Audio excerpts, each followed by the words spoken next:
Chiron uses Young for Life wellness, and now he's literally glowing. Meanwhile, my glow comes from studio lighting and desperation. It's called wellness, Jeff. I prefer denial. Welcome to Fargo Talks. Fargo Talks. Fargo Talks. This is Fargo Talks. Awesome. Brandy, what do you think of the Thank new you. curling iron? Oh, dear God. Thanks. You look gorgeous. It's beach waves, thanks to Sasha. I'll send you the link. Please, you guys go ahead. Make sure that's all on the intro, Scott, that we've got And then you beach can bump waves. the ad. Fucking beach waves. And I haven't seen hair since the first Bush was in office. Except when you look down. Shit's nice and trim. We can go there later, please. You keep your shit trimmed because then it makes your junk look bigger. Oh. Like a funhouse mirror kind of This is thing. like about to be a Manscaped ad. You know, We from talk about all YouTube. sorts of weird we go stuff. through it all. So are we good? Okay. Athar, thanks for coming Athar. in. Athar. Athar. Yep, Sorry. silent H, you're Athar. good. It's spelled Athar. That's I what know I it's thought, very yeah. annoying. So you're the state director for the ACLU. Yeah, so I'm the executive director. So Executive director. So of Nevada, and so Okay. we're federated. So we get the big distinction becomes like if you're a state director, you're kind of working for a national office and you just do their bidding. I get to determine what our priorities are here, and then we have a national office we work with, but we're like in a separate entity technically. Okay. So are you the head of the fun police or just like the guy that knows the Constitution more than anybody else in Carson? I don't know if I'd say I know it more, but I'd say I know it as well. And I'd say without us, there would be no fun in Nevada, period. Like we're here to make sure you can still have fun. Everybody can. But I think we basically, most of my work has focused on, I'm almost always on the other side of the government on an issue, right? Like it's very rare that we'll be in something where it's a whole bunch of, private actors on the other side or something. It's not really our MO or our lane. It's really about government policy. How would you describe what the ACLU really does? I'd say that, we fight to advance civil liberties and civil rights for all people. When I say civil liberties, I mean constitutional protections afforded by the U.S. Constitution, but also by the state constitution and by statute, civil rights being the equal application of those rights to all folks. We do our work in three ways. It's through community engagement. It's like a lot of trainings, community events, media work, oftentimes debates with certain government officials and things like that. When they are willing to do it, nobody ever really wants to talk to me. So if they're on the other end, and then public policy advancement, so lobbying at the local government level and state government level, and sometimes at the federal level. And then what we're probably best known for is suing the government. So he's pretty much a thorn in the governor's side, right? Or sometimes Wes Duncan. It depends on who. But you guys had a good debate. We did. Look, I like Wes Duncan's a smart guy. I always like when people have differing opinions than my own. It gets boring if I'm in a position where I'm just hearing the same thing over and over. Yeah. I'm not really an echo chamber kind of person. And so I like thoughtful, constructive debate. Some of them end up rushed, but I'd love to do one with the governor one day, if he'll ever jump in. Well, do you think that the climate now is so polarized? I think worse than ever. And to be able to have a legitimately polite political discourse with somebody and to talk about it is a wonderful thing, to have a debate. That's what politics, the Romans, the Greeks, it was all about the art of the debate. And I think that now it's if you don't agree with me, fuck you. I'm going to call you a Nazi and key your Tesla. Yeah, look, it cuts both ways. I mean, I get on Twitter, for instance, or X or whatever the hell it's called now, and almost everything's either a bot attacking me or somebody who's nameless. And so I think the discourse is amazing. I think that's how you end up with really good policy, but it doesn't actually start with people. I think people are following the example of what government does.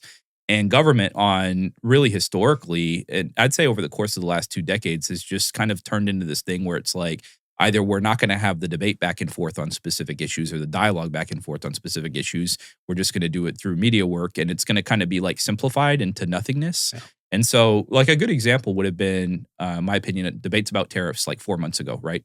I I'm opposed for, and we could get into that at some point for any number of reasons. But I think the dialogue surrounding it, we look at like the change in American politics and sort of where alignments lasted during the last 2 decades, it could make for really interesting conversation if it ever happens, right? But it's so rare it happens. I feel like it's a universe now where it's easier to kind of just attack than it is to discuss. It's almost like the lowest common denominator is to lose your cool. But that's what everybody is doing now. They're just so turned off by actually, I can sit down with someone with differing views and we can have a polite, civil, conversation about it. We might agree to disagree, but that's okay as long as the end result makes things better. But I just think that's become a lost art. Yeah.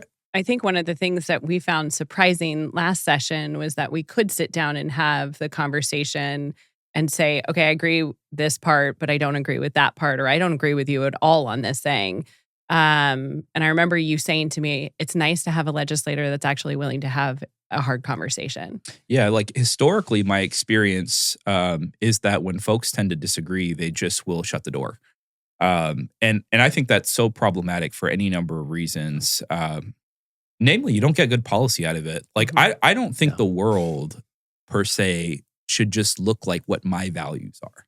I think that would be illogical, and that's not how democracy works. And I don't think that's how you end up even deriving good policy. I think it has to have a back and forth. And there's things I learned throughout. Like, I'll talk to conservative groups a lot. I'll pick up certain things. I'll talk to folks left of me. I'll pick up certain things. I'll talk to the business community and add on certain things. And same with government, right?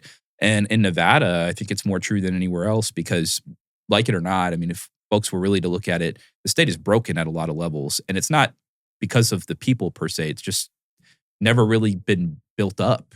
And we're still relatively inexperienced and new when it comes to a lot of stuff. So you start getting into things like, why can't we do A, B, and C? And it's just like either there's no money, there's no this, there's no that. But the discussion's important because it's not about what's happening today. It's also about what's going to happen like 10 years from now, 20 years from now, 30 years from now, if the world's still around. Do you ever get pushback from the progressive left that you do have conversations with the other side or build relationships? Not really. I will say I'll get I kind of get remarks all across the board from everyone. If there were critiques there, I think I'm so like immune to criticism at this point. I don't really care. But I can't really recall a time when someone was like, why did you have that conversation? And honestly, if someone were to ask me that, I'd probably look at them a little bit judgmentally because, that's sort of the nature of my work. Look, as a civil rights lawyer and a lawyer who basically now I'd say like is focused on being an adversary to the well-funded large government in most instances, it would be strange for me to sort of like back away from a conversation because someone has a disagreeing viewpoint or they don't agree with me on a specific subject. It could even be something that's personal to me. I think that's where like one area where I've caught flack, right? Like a practicing Muslim, a brown dude in America, have a beard. Like most of the stereotypes, check. Most of the stereotypes people would have of me are probably true. I wouldn't even say that they're fully false, right? Like there's a lot of items, including when people talk about personal leanings. Yeah, I'm going to believe in this, and this, and I'm going to push for this, and this, whatever the case is. But I think on the back end of it, for me to be in a position where I would say in response, like I'm just going to shut down and not have a conversation is totally nuts to me. It's actually foreign to me, and I probably would have chosen a different career path if that was the case. I'd be very, very bored if it was, just everybody telling me how great everything was. And I appreciate the folks who do, but I also appreciate the folks who come with like alternative position, like Danielle's done, right? Like she has differing views than me on a few different things. And, we've talked it through and we'll have a back and forth on it. But it never turns into a scenario where it's like nasty. I'll give another example. Senator Ira Hansen. He's like he comes from a entirely different field of experiences than I do. It's like a different planet to me, right? Like, so he's up north. So he represents a big district, a very rural district up north, and a plumber as well, and a Republican, and very opinionated. Very opinionated. And I've had good conversations with him. And sometimes folks might look at it and be like, oh, you're arguing back and forth. But there's actually this weird thing too, where it's like, I view myself as like a limited government leftist, right? Like you can be on the left and like be pushing for limitations on government all the way through. And there's a lot of alignment with like sort of those that are on the right that have libertarian views. And so you find this strange intersection on the back end where you've carved out this slither where it's like, okay, well, we might have a different agreement as to, or a different reason as to why we want something, but we both ultimately want the same, maybe same outcome or similar outcome. What's the percentage of elected officials that you can have an honest conversation with that just won't blow your doors, blow your doors out? That's a heated question. Yeah. One of the things, I think it actually depends on the issue. And it depends on like who's promoting those issues. I think that makes a big difference. I also think this is part of the reason why I don't like politics, and I like the policy side of things. I'm not a huge fan of the political process. Folks are so focused on poll numbers all the time that like if it's not a popular conversation, you avoid it. And a lot of that has to do with the money that influences things. People are afraid of a negative soundbite, but if you do enough media, you're going to end up having a negative soundbite. I've had a bunch during my career, and that's fine. But at the same time, it's a little bit of a cop-out. Like, have the debate. I don't obviously run any meetings, but I'll give an example. Senator Rochelle Wynn, who's based out of Vegas, she actually held a hearing this past week on Metro's proposal for automated traffic cameras, right? Which we're super opposed to at the ACLU. Me too. So like one of those areas. But on the back end of it, she allowed us to give like an opposition presentation with the same amount of time. I thought that was such a good practice. You have both sides. People aren't just given an hour of like, oh, why this is like rainbows and unicorns, and then 2 minutes of opposition as to like, it's very hard to explain why certain things like that are bad in 2 minutes. Which we see a lot in the other committees where both sides are not given an equal amount of time. And you can see that there's bias from the chairs that don't allow the opposition on a particular bill, or don't even allow a bill to get a hearing. I mean, we've got, I don't know, how many election bills do we have? Who knows, right? And this is after, like, we've seen over 70% of Nevadans vote for voter ID, and leadership will not allow any of those bills to see the light of day.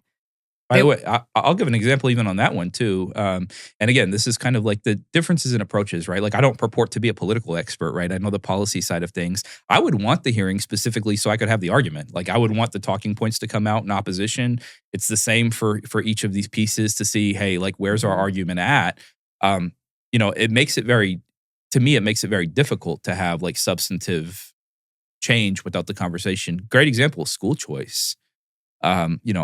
If I was in charge, I'd immediately have a hearing to assess, first off, what are people even saying when they mean school choice? Because it means different things to different people. Then what's the plan to, potentially have a conversation about it? And I'd go back and forth as someone who's like structurally, and I know we're probably going to jump into education here, structurally the systems are in perilous positions. And so it's worth having the conversation. But I think societally, like, it doesn't leave folks informed. And then we get these really brief news clips sometimes that are like 2 paragraphs. These are nuanced conversations. And I don't know that we're even setting the best example for the future if we don't have those back and forths. And so regardless of if it's agreeable or disagreeable, I think folks should do them, have the pushback. I think there should be a lot more robust conversation. And the other thing is we're stuck with this weird 120-day time limit where it's like, hurry up, hurry up. And it's sort of like if this was more frequent, I think the conversations could be a lot more substantive. Oh, God, no.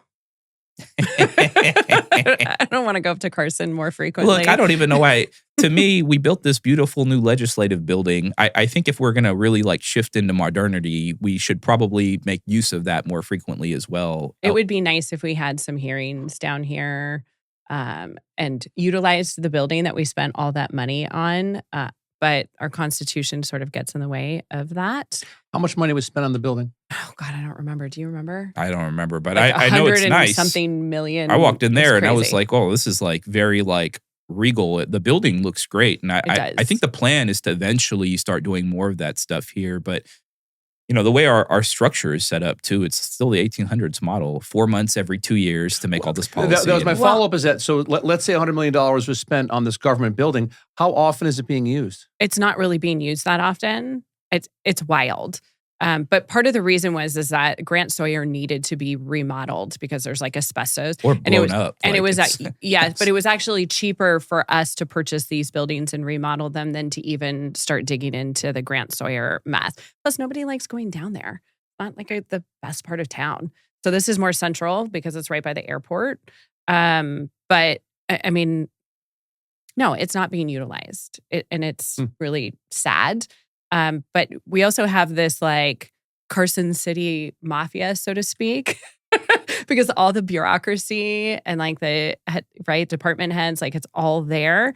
And to a certain degree, like Carson's economy is like, it's reliant on the legislature and government being there. But it also is a huge disconnect because we have these weird divides in Nevada. So you have like Democrats and Republicans, but then you also have this north-south divide. Oh, yeah. Oh, yeah. Hell yeah. Yeah. And there's a disconnect about what's happening in Carson versus what's happening in Las Vegas. But most of the legislative and bureaucratic power is in Carson. Yeah. And look, like, it's not lost on me. I think, am I able to curse on here? Yes. Yeah. I think it's bullshit, like the way that it's set up, right? I'm sorry. But the notion that we have to take a flight, like 70+% of the people who live here in Southern Nevada, we got to take a flight to Reno. Then we have to drive for 30 minutes to Carson City. And then you're there for a finite period of time. Oftentimes you got to beat a snowstorm and $700 Southwest airline tickets, right? $700 is like what they're costing if you're booking, within a reasonable time period now. Which ordinary people can end up going up there to push back on anything? So you end up in this weird spot where it's like it cuts off access. And I'm not sure if that wasn't historically by design, but I think at this point now it's sort of like we have this new building. We should start making more use of it here. And it's also a little weird too. Like we're the tourism capital of the world. We have rooms on every corner that are available, and yet we still continue to do all business there. And there hasn't really been a serious conversation about, movement or redesignation of the capital, or maybe even dual designation at some point. That'd be pretty interesting. We'll just have the Northerners in Carson and the Southerners here in Las Vegas and allow us to vote and do everything, but we'd have to change the Constitution. And the reason that Carson's where it is and it's our capital is Las Vegas didn't exist. Yeah. When the state, nobody thought that they would put like this major metropolitan city in the middle of the desert with no freaking water. Yeah, but we need to crawl out of the 1800s now and like do our business here. And I think we get a lot more public participation too. Stuff is kind of veiled off, like when it's not in front of you, right? Like I'm in it, so I know what's happening in real time, and those that are up there know what's happening in real time. But you only get a preview if you're down here. Like it's very hard to actually know what the reality is of what's going on when you're not able to do it. And I think from a cost perspective alone, we need the business here in Southern Nevada too. It would save the state a lot of money because I get a $10,000 travel stipend, each of us, right, and to go back and forth. And then Carson, there's not as many places to rent. So the rents are just skyrocket during session. And so it would probably save. Of course, the state only pays you like what the Section 8 rate is. So it doesn't even cover the cost, which is crazy.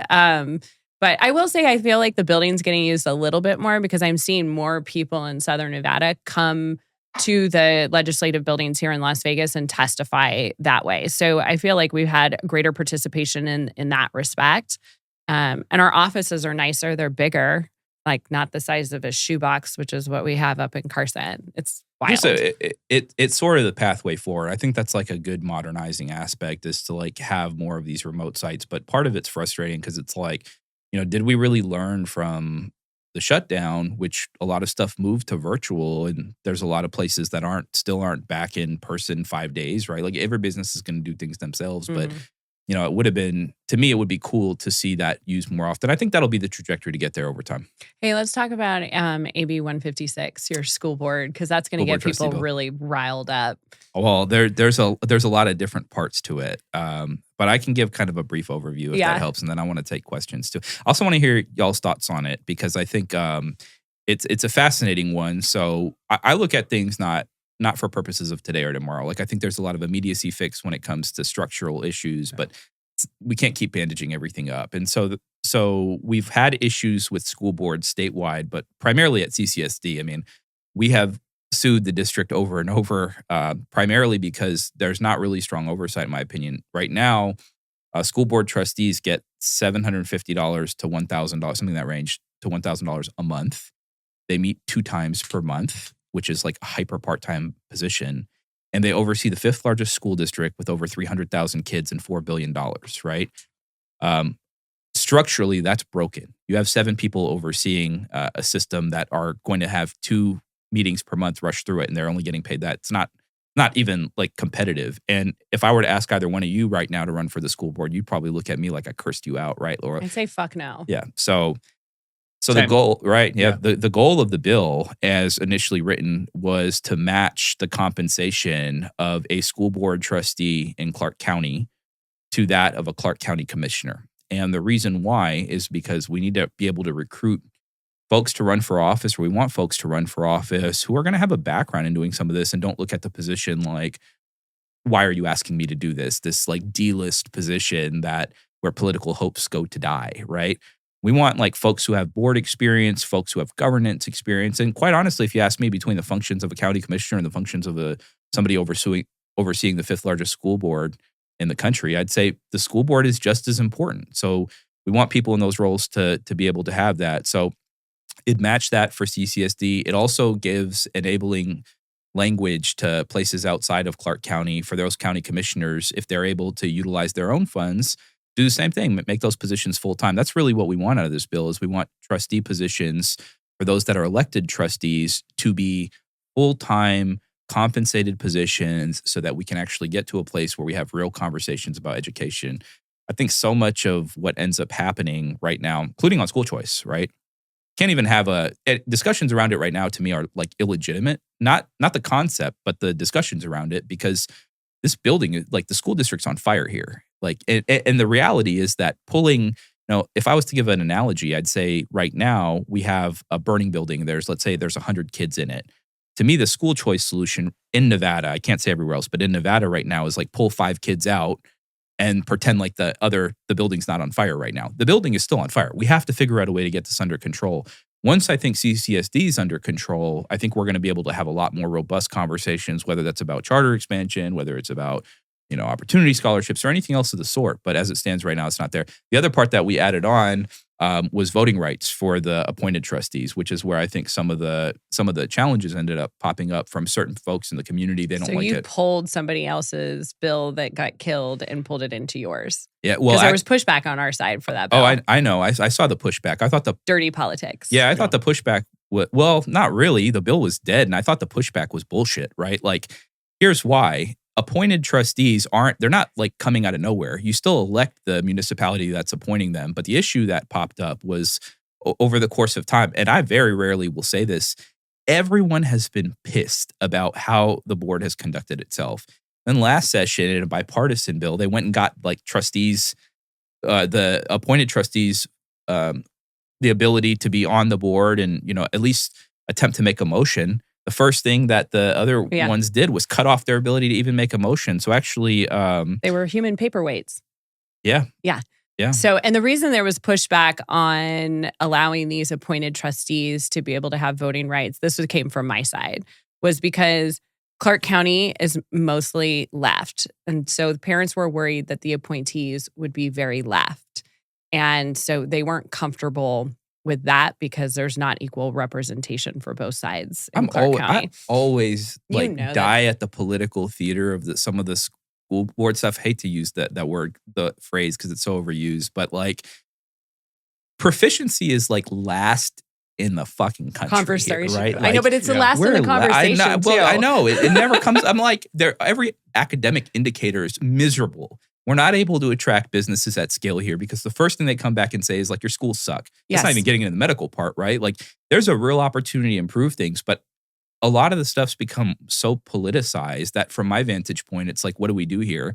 I would love a position where, regardless of if somebody agrees with my views or they don't, they're popping up, hearing from constituents. They're holding these community town halls within those districts. They're talking and visiting schools in the districts with their own eyes. They're not taking administration's word for it that, oh, hey, things are great, right? Like, stop by, see what's going on. The other thing is, like, we have a super labor shortage that we're not going to be able to fix. It's the thing that folks aren't talking about. Yeah, we've had a teacher shortage. We also have a super shortage when it comes to subs. They can't even, but even just any labor, right? Like, I talk to business owners all the time and they get applicants coming in and these applicants can't even fill out an application. They cannot read and write.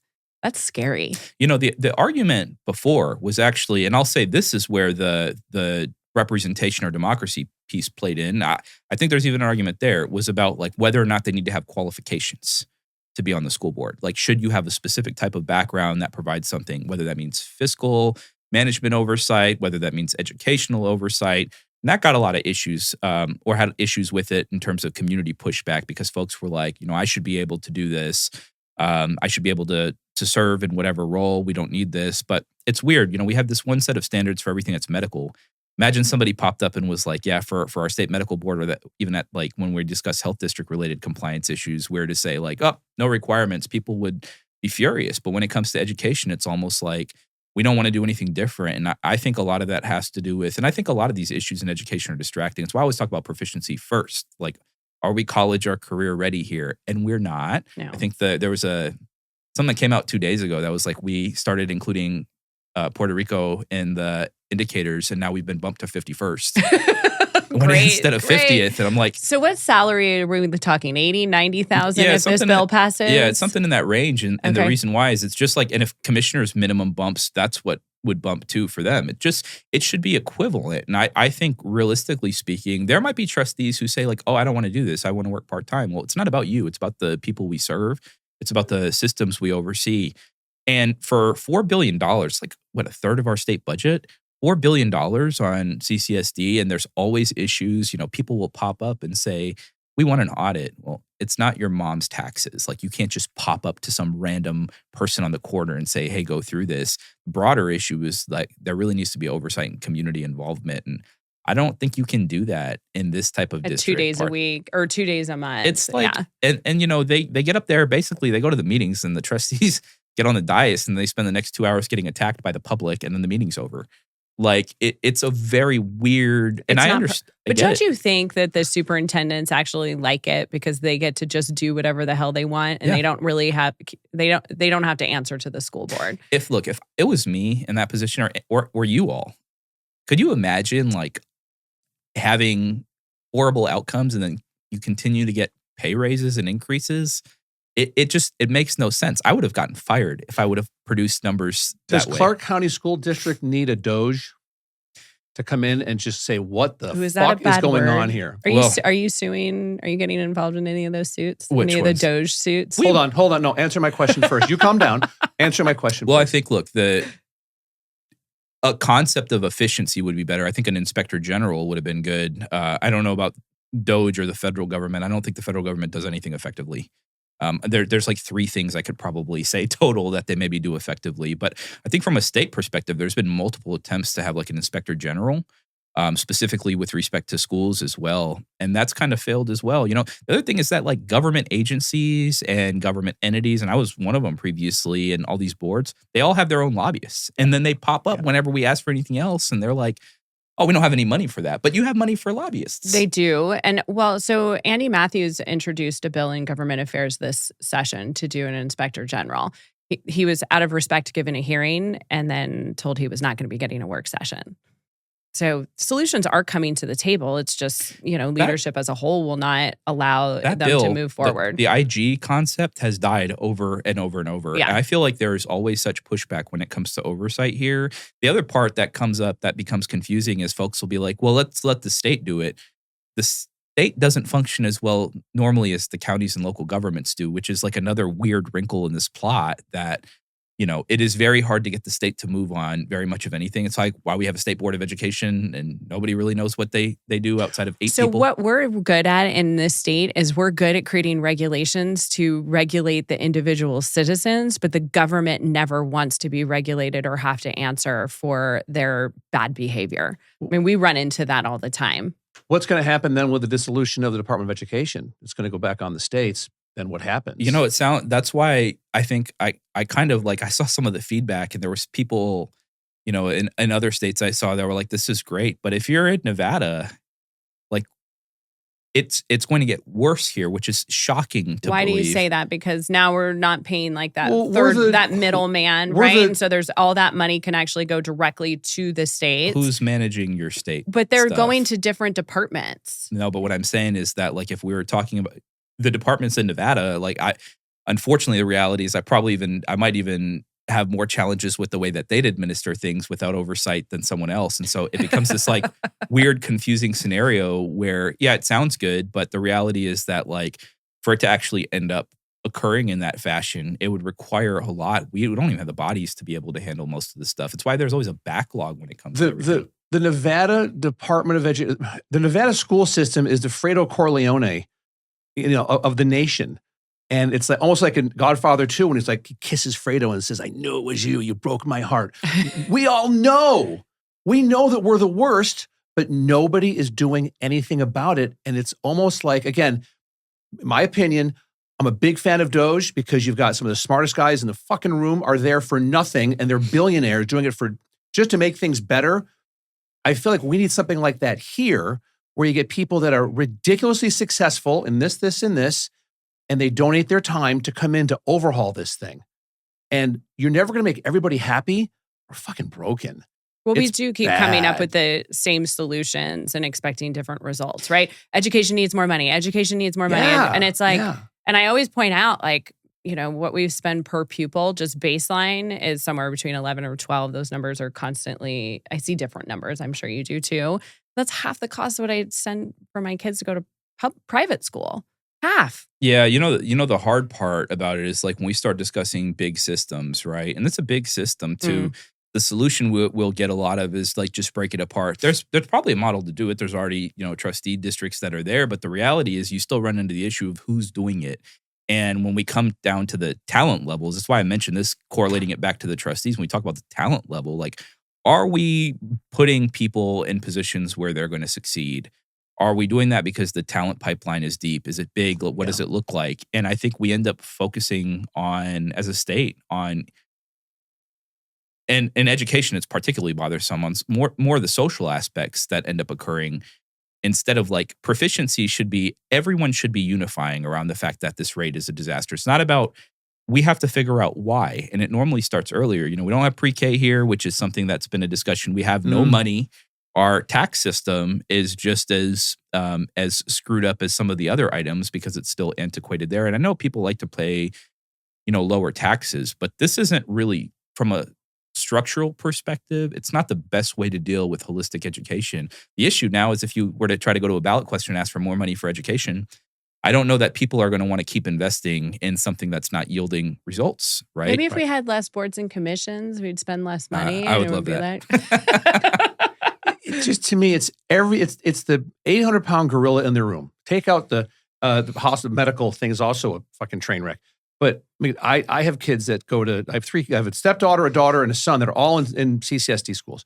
And you're just like, what is going on here? But nobody or no buddies have the cojones to come to the table and go, this is what needs to happen. The part, this is just my conjecture, but I've had a lot of these conversations over the years. And I think part of it too is that the reality is that revenue has to be raised, period. Like, that's a reality.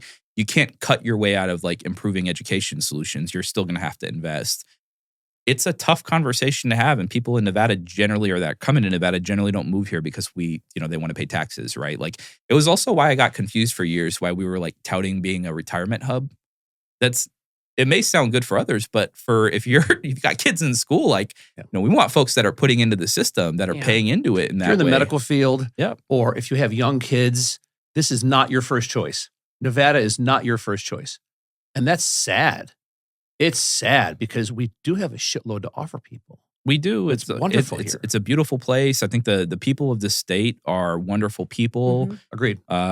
Houses look nice. Parks look good. They do. But problem is we've moved into regulating us into an oblivion to a certain degree where things are becoming more expensive because of the regulations, right? Like housing is a big one.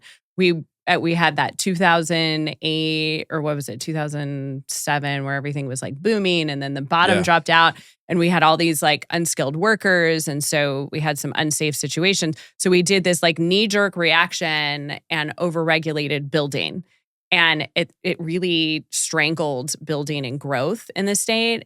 But then these departments, they don't want to let go of the regulation. And so we're struggling with trying to open up housing and doing it in an affordable manner. And then some and then REIT's the going to come union in and buy all the properties that was my- anyways. that was is my a problem. question. So let's talk. So Gov just introduced his housing bill. And the thing that is probably going to water this thing down is this huge push with unions to do prevailing wage. And it's like, you can't have affordable housing with prevailing wage. And I can get into the weeds with you about qualified benefits and all of that. And so it's like, you can't have both. But there's such a huge union, kind of group here. And frankly, they knock doors for Democrats. And so the Democrats don't like to go against them. And so we're going to go ahead and protect several thousand workers rather than the millions and millions of people that would benefit from us doing affordable housing. And we see this all the time. Can I touch that too? Like look, for me, prevailing wage is important, primarily because I end up like speaking with a lot of union workers all the time. I think they put money back into the economy.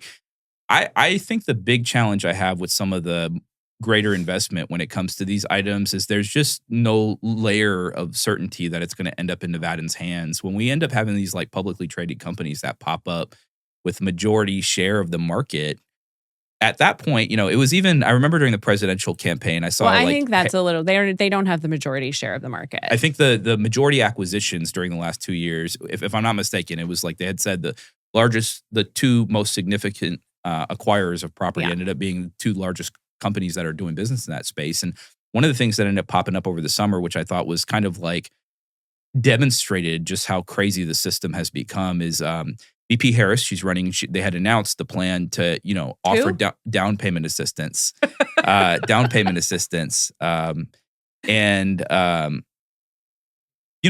of us just thought at that point it's just the sellers are going to increase their prices if you have a corporate landlord, which there are a lot. And there's a difference between mom and pop. You can have a few properties, but when you own 1,000 properties plus, you're not really a mom and pop in that regard. And if you're an out-of-state entity, it's sort of like, what are we actually doing here? So there's any number of reasons, but we also keep attracting people in.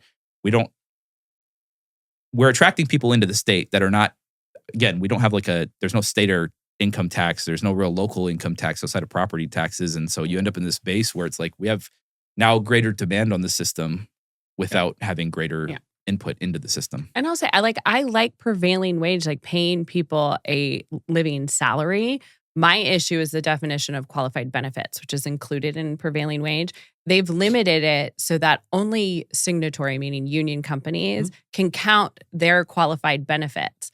So in order for like a non-union versus a union construction company to bid on it, the non-union will pay more because their 401ks and their employer health insurance is not covered under the legal definition of qualified benefits. You should get, and that pisses me off because we always say we don't pick winners and losers in the legislature, but that very definition picks winners and losers. Half my shit gets vetoed, so I'll call myself a loser in that space. But I think it'd be good to get, maybe you get building trades in here too. I don't I know some of these areas, but when it comes to some of those portions of like the sort of deep economic tie-ins on those agreements, I don't know enough to be able to really like academically comment on it. I think it would be good though. I'd be interested in seeing like the building trades folks on here with you discussing kind of what that looks like. Do you think Vince will come on here with me?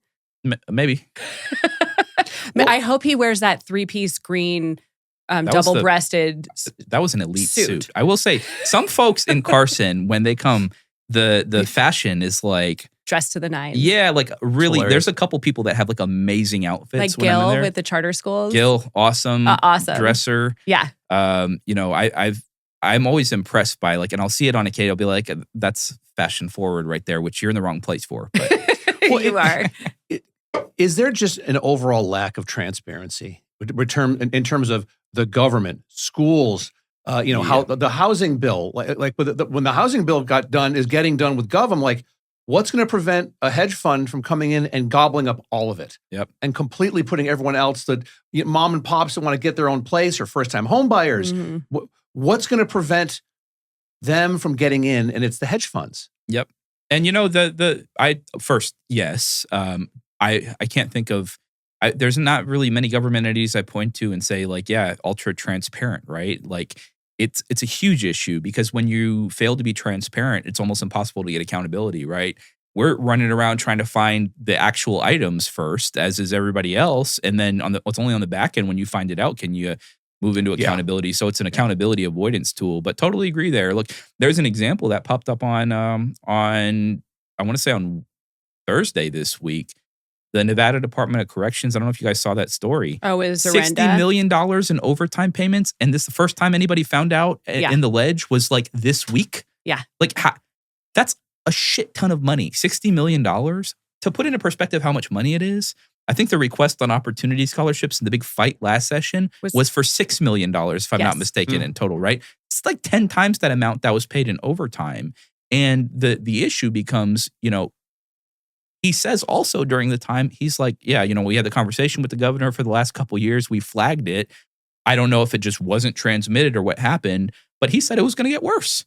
And I'm like, how that is so much money in overtime to say like, oh yeah, 60 million. Like for me, it was sticker shock. But then we think about it and we say it's going to get worse. We see casino stock prices declining. Or MGM like just tanked. Tanked this week. So did Caesars. Yeah, it was bad. I looked at them. I used to day trade pretty heavily, and gaming was always, of interest because it was always indicative and predictive of where the Las Vegas economy and the market would end up looking like here and what we'd be able to do and everything else. It's like 50% of the stock prices gone over a 6-month period. That is going to get worse with discretionary income driving down. And, as I mentioned before with COVID, we had said before, lessons not learned. I remember there was like this 2-month period when everything was shut down that we all talked about. And we're riding bikes on the strip. This is an opportunity to reset the economy. Like maybe we bring manufacturing to Nevada. None of that shit happened. And so we ended up in a space where now it's kind of like we're still in the same spot. We're still in the same spot basically as 2009, let alone, 2020. And now if the economy dips further, big concern I think most folks have right now is like, what kind of cuts are we going to start seeing? And then it's not offset by anything else. Well, the thing I've noticed with the gaming properties here is that and I've lived here for 12 years, but coming for 30. And there's no longer that touchy-feely, it's like everyone, I say it all the time, this place was better when the mob ran it. Vegas was so much better when the mob ran it. You got dressed up. There was respect. You came in, you gambled a little bit. You got a free shrimp cocktail. Like you're good. Now it's the properties are managing to a P&L. And that P&L is going. Well, they're all hedge funds. They're not actually invested in Nevada. They're not invested in our kids' future. They're not invested in the state. Like the only casinos is the Fertitas, right? With the stations that are invested in making sure that Nevada is like a great place to live. And so I think that's a problem that we've handed over Nevada to these hedge funds. Well, look, I think first on the Fertitas and station end, I think like everybody I know that's, again, like it or not, like culinary workers to me are such a huge and integral part of this community. And like their non-negotiation there for years is sort of like, they kind of, well, I'm saying like I think station's refusal to sort of negotiate on some of those has posed issues. But I think to your point, when we start looking at like investment and consideration of the community, honestly, from my vantage point, and I say this as someone who routinely sues entities that are affiliated with gaming, right? We sued Clark County for what we viewed last year as a stupid criminalization ordinance, and it's still ongoing. Of the stopping on the pedestrian bridges, right? And we viewed that as like done at the behest of casinos. That said, gaming is kind of tapped out when it comes to taxation and more that they can do. I don't actually know that there's anything more that they can do. I think the problem is that we've become so dependent on like a discretionary income sector, right? Like who's going to come here to do that? The other thing that you mentioned when we started talking about REITs and like publicly traded companies and hedge funds purchasing all these properties. The other thing that comes along the line when we talk about P&Ls for gaming, which I think is the biggest concern long-term, is like this shift into automation for almost everything. It's like AI runs everything, automation runs everything. What happens to ordinary people? So the good old days, there's displacement of almost every professional sector. I talked to one of my younger staff members the other day. I was like, you don't even know what the good old days of Blockbuster was like. And they're like, what's a Blockbuster? But here's the thing. This is where unions might actually negotiate themselves out of their job.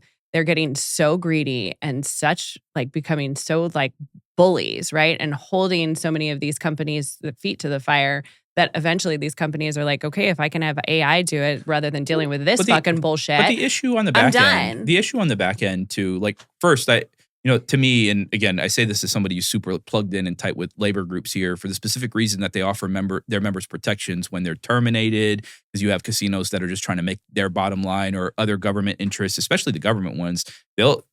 When you're trying to maximize your dollars, you're not cutting off the top. They try to cut from the bottom, which is the ordinary people. The problem becomes on the back end of it too. This displacement portion is going to end up hitting the whole entire economy because these folks are buyers for everything, right? Like, we're a heavy labor state for that reason. It's so blue collar. I think some folks don't have that vision of Nevada from the outside. But my best friend of 40 years came to town last weekend with his wife. It was her first time here, and they stayed at Aria. One of the best properties on this trip, in my opinion. Love Aria. Yep. You go in there, I don't gamble that much anymore. I'm looking around, and now there's these crap stations where, so they're not paying a stick man anymore. There's no pit boss. It's all automated, and they're all over the place. And my friend said his son played at one of those at some casino somewhere and won a bunch of money and loved it. I'm like, I grew up playing craps. Like, it's loud, the camaraderie of everyone there at the table. When someone's hitting their numbers, it's the best place in the world to be. And you tip the dealer. The fucking best. And you tip the dealer. Yeah. Now we've become devoid of that. Yep. Now it's, robots that are now coming up to deliver your food and everything else. So I think that we're just looking at the tippy tip of the iceberg of what automation and AI is going to be doing to strip properties, to gaming properties in general here in Nevada. It's funny. I find Aria cold. And now that you're telling me they've automated, I'm like, oh, it's going to be even colder. It's like you thought it was cold? I don't like it. So when I walked into Fountain Blue, which to me is like, I have no idea what the strategy is there. Like, no one does. Yeah, I think it's like you and everyone else.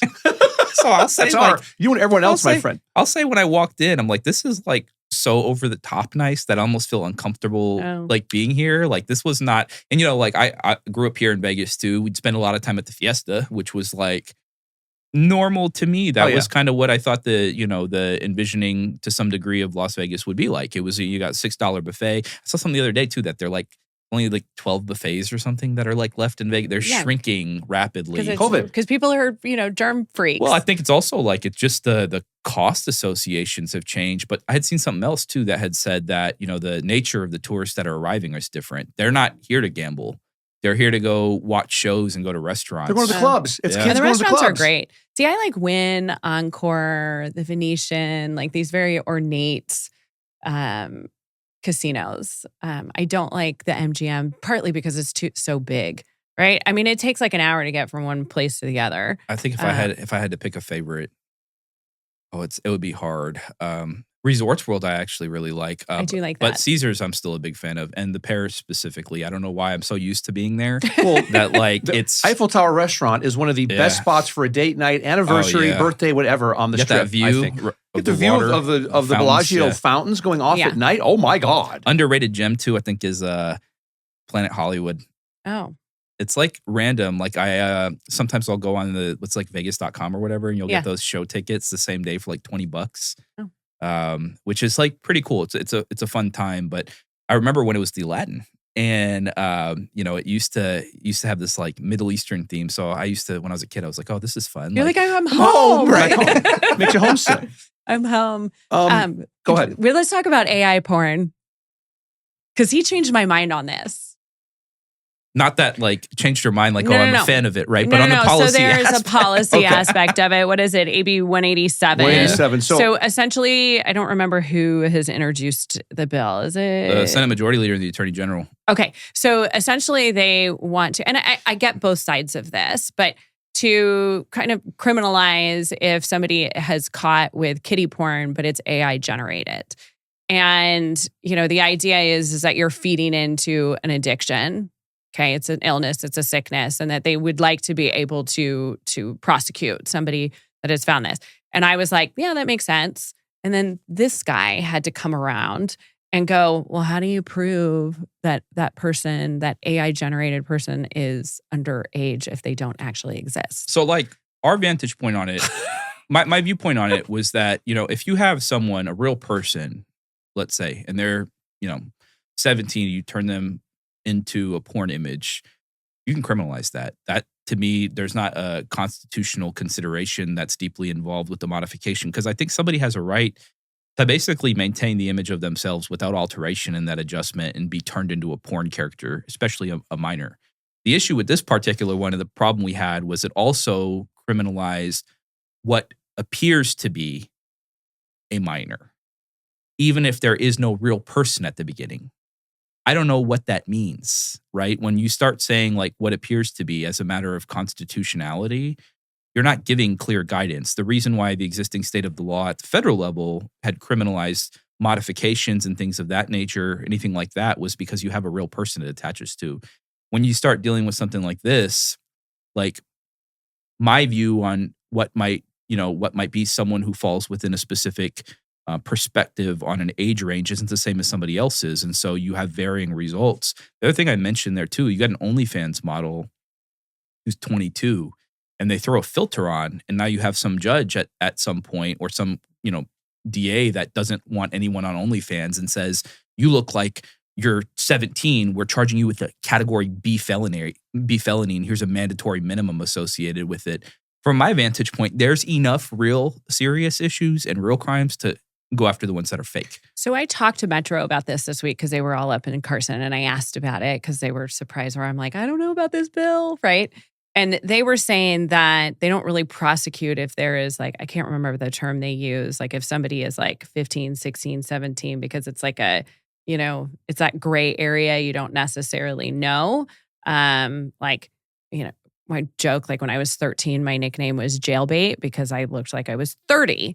So, if you think that person is older and they don't necessarily prosecute, and maybe you could tell me, I don't know if that actually happens, but that if it's 10 or under is really what they're looking at. Well, so then when I asked about tailoring the legislation to that, they don't want to be in those boundaries and confined. Course. I know. Being stuck with being confined to the Constitution is a big problem for the government generally, right? Like they don't want to do it. I saw one bill hearing this session that was basically they had said I think a direct question was posed, isn't this just a way to get around the Fourth Amendment? And basically the response was yeah, that pesky Fourth Amendment's not really practical for us. And so it's sort of you need to do that. That's how you give notice, right? From a constitutional perspective, you're supposed to give adequate notice. And when we start dealing with this concept of there's no real human involved, what are we doing here? Also, when it comes to possession related issues, part of the reason why I push back heavy is there's this notion that basically if you cut off individual possession at scale with however many people are engaged there, then it just fixes the issue. That's not the way it works. They have so many different ways of criminalizing every activity. I wish they would have came up with solutions that, if they had enough ideas, that would have made, for instance, something like public education better, or people's income or bottom lines better with the same amount of criminal laws they'd possess. Everybody in the state would probably be rich. Who is it that said, show me the man, I'll show you the crime? I remember the saying. I don't remember saying that. With AI porn, I just think it's a gateway. I think it's a gateway that if there's an inference there that it is an underage person, male or female or whatever, I'm against it 100%. Well, I agree with you. 100%. I just think the government needs to be willing to compromise on this and have something that is where it is just blatantly a child, right? Not like a teenager or somebody that's in their 20s that could possibly look a little younger. I mean, how many Asian women are actually 50 and they look like they're 25? Oh, yeah. Their skin is like porcelain, right? So imagine what they look like at 25. They probably look like they're 12 or 14. I wish I had that skin. I'm jealous. So I think there needs to be some compromise, and I'm sure you'll be more than happy to compromise, wouldn't you? Probably not on that one. I just think it's look, just do it with real people. Which is the other thing. Which is code for "fuck you, Danielle." Yeah, it's not happening. This is why we get along. Let me tell you the other thing. Who the fuck is paying for all these criminal sentences? There's this invisible cost of it. This is why I get so pissed when I'm up there. The $60 million in overtime. Yeah, exactly. This is this invisible cost of incarceration and prosecution. The shit's not free, right? It is expensive. It is expensive. We're housing people under this. So now it's I don't even know how they find themselves in positions. This was the other question I asked that nobody had an answer to. How would they find themselves rummaging through somebody's phone or devices to be able to find this? Is it they're looking for some other purpose and now they've found this image of what appears to be someone who's underage that they have no name association with or anything else. The other thing is like you pop on Twitter. I asked this one too. You pop on Twitter or whatever platform and you reshare, or you're a kid that's underage. Let's say you're 17 yourself and you send it to another 17-year-old, right? Your own image. Let's say you send your own image. That falls within this as well. So it's like you get a B felony as a juvenile because you were sexting. So here's that was the other conversation that now that you're kind of digging into this a little bit was I was asking like, well, can you tell the difference between an AI generated photo and not? And they're saying, no, you can't tell, which I find shocking, that you can't see something like on the back end, right? And that they're worried about not being able to prosecute real porn if somebody claims that it's AI.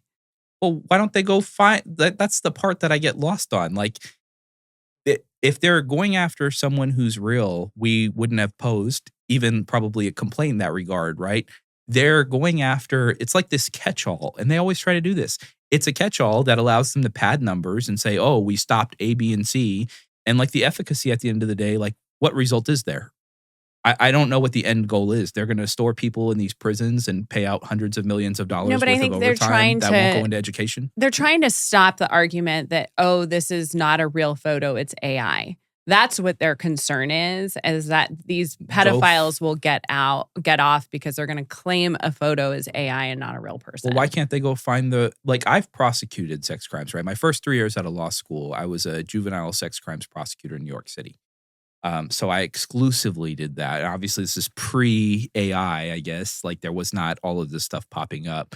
I don't know why they wouldn't have just started with like these portions to be able to address it and deal with it. And then, if you have to shift into that space. But to me, what's going to end up happening as a result of this, if it were to happen, is you're going to see some of these rogue prosecutors deciding that they want to go after OnlyFans models or like girls on Instagram that are posting this. And we know the casino hates the notion of sex work. I'm a fan. I support decriminalization of sex work in its entirety because I think it's another one where it's like, what is your end goal here? We have there's so many different reasons why, but I see them using it to go after these types of folks, and very rarely will it ever end up coming up where it's like, oh, we somehow stumbled into this potential child molester's cell phone, and we somehow found these photos. Well, then the public defenders will have plenty on their plate. They already have enough on their plate. Like hire some more. I had a girl that works at one of the brothels before. Fascinating conversation. She makes like 30 to 40% of what's coming in. The house takes half. That's a lot. Half, and almost all the brothels, at least in Nevada, are owned by like one or two LLCs. So what does she get for that other 50%? Like she gets a room, right? It's clean. Mm-hmm. Do they provide drug testing? Is there health care? No. No. It's just a roof over their head. That's it.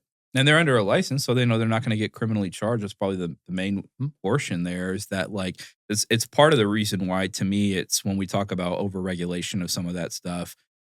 It's always funny because it's always under the guise of a public safety. Right? Oh, it drives me nuts. Governments are never going to justify civil liberties violations through anything but public safety reasons. Yeah. So they do the same thing in this area, and they're like, oh, well, we have to keep the public safe, right? Like, but they don't actually have. So this is what Nevada does. We have more boards and commissions than most states. I believe LCB, and I don't quote me on this, but somebody had said that 47 boards and commissions have been created over the last couple cycles because LCB has just put them in, not because the legislator has asked for it, which is wild, okay? And so we have all these boards and commissions. We have no money. So we pretend that we are there to protect the public, but don't actually have the resources to do it. So what it has turned into is these boards are more protectionist for their particular industry to try to keep everybody else out. It's crazy. How long until the public says enough's enough and they start voting for people that are more progressive to have changes made, whether it's at the school district level, at the state level? But it's not the legislators that are necessarily like that. Like I'll give a perfect example, like HOAs, right? Mm-hmm. I don't think, I probably can count on one hand how many legislators out of the 63 actually like HOAs. Everybody else would like to gut NRS 116. We'd love to, okay?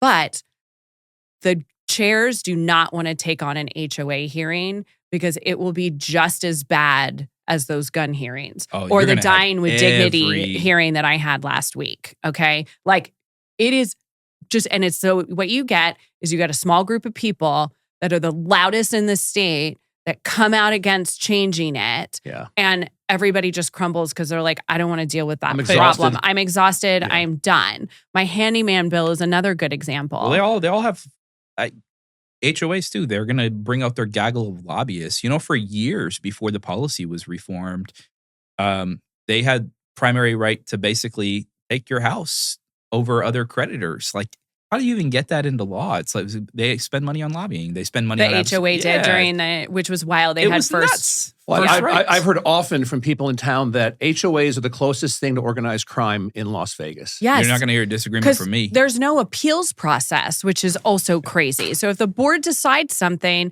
the homeowner only's option is to sue them, which most of them don't have the resources because the Nevada Real Estate Division and the Ombudsman Department has literally just, thrown their hands up and they do not protect the public anymore. I'll tell you a funny HOA story. So like, I'm in an HOA and I thought you were smarter than that. Bane of my existence. This is like, they sent me a letter once a year that says they don't like the shape of my plants. Well, that's how they grow.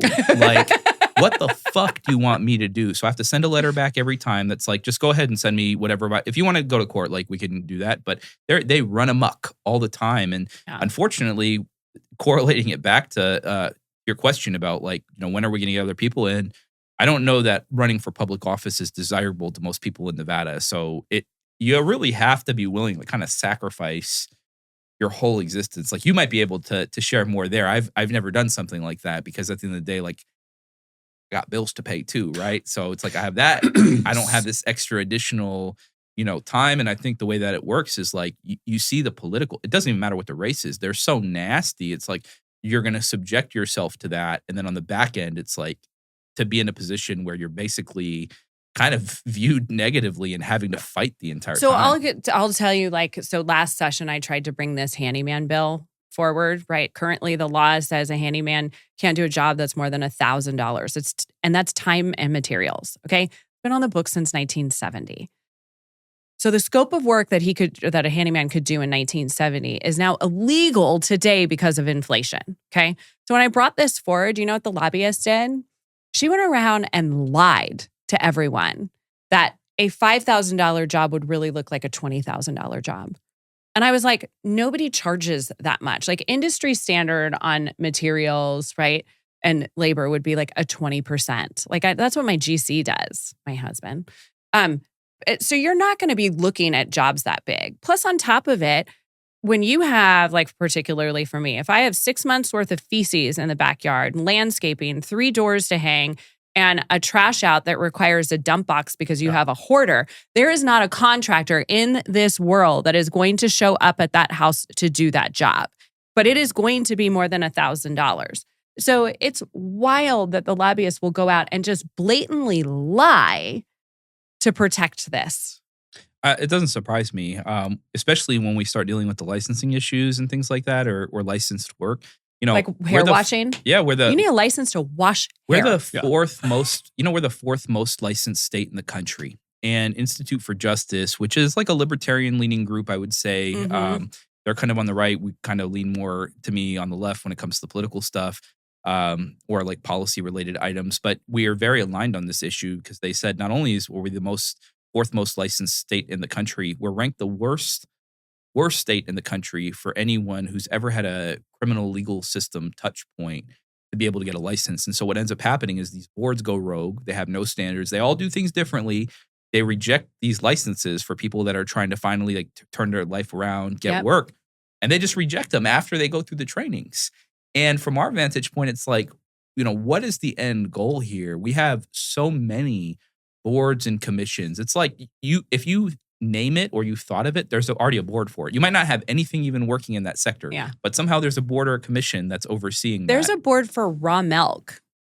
So it's legal to sell raw milk here in Nevada, and they have a raw milk board or commission, whatever it is. but yet they've never approved anybody to sell raw milk. So we can't get raw milk here in Nevada Why? because they've just never approved it. Is there I don't know anything about the raw milk board, I was but gonna that's say- another one. I will tell you that we had Is there is there like a milk lobby group, lobbyist? that No, come out I and mean, say, I think they're just, I think big dairy. No, Big big dairy. Probably. What you get is that you get these appointments, right? And it's kind of under the directive, like, we don't really wink, wink, we don't want raw milk. So you put these naysayers on there, right? So it's politically motivated based on how who you put on these boards. So Chris Sanchez, let's dig into this, right? So Dr. Chris Sanchez has been appointed the director of business and industry. And he has SB 78, which is what I'm calling doging of the boards and commissions. So I'm fingers crossed that this passes. But he is trying to get these boards and commissions to move away from protectionist policy and actually do their job of protecting the public, whether it be for somebody to be able to appeal from the board saying, what is the term that they use to deny somebody for, what is it? Character and fairness. Character and fairness, where you have this like impartial board above, like an appeals board above all of these boards that they can actually really take a look at it without worrying about this board trying to create this, barrier of entry. And then also reshaping and kind of rewriting the policies. So like the ombudsman will actually protect the public rather than the HOAs. So, and I put you in touch with him. And how did that meeting? Can we talk about that? Yeah. So we, fun preview of sometimes how these processes work too, right? So I hadn't actually not met Chris before, even though we have like very, I think, aligned leanings when it comes to certain issues. Obviously, probably not on some other ones, but when it comes to occupational licensing and things like that, we have similar ones, right? And so we had a bill that was heard a couple weeks ago. It actually just got work session, and what it would do is like if a board denies you your license based on like their moral character, which is oftentimes how they do it. They say you don't fit their character requirements, whatever the fuck that means, because they don't have like half of them defined. So if they deny you based on that, there'd be a judicial process that was a standard that you'd be able to follow. You'd be able to go to court, file it, say, hey, here's what happened. A court will be able to review it and then make a determination whether it was just or not. Because right now that process isn't there. So we had presented that bill. He actually, and then Danielle ended up connecting me with him because he has that bill that she just mentioned. So we ended up speaking yesterday, probably about 30 minutes. It was a really good conversation. And part of it was, I sort of wanted to know what the approach was there. I had heard different things about, and this is, I think, part of the hard part. I'd heard different things about maybe the intent behind the bill. And from my vantage point, like, reform is so widely needed in many of these instances. This is, I guess, part of where I break from many others is like, if it was up to me, probably a huge slew of these boards wouldn't even exist. I don't understand why they're there.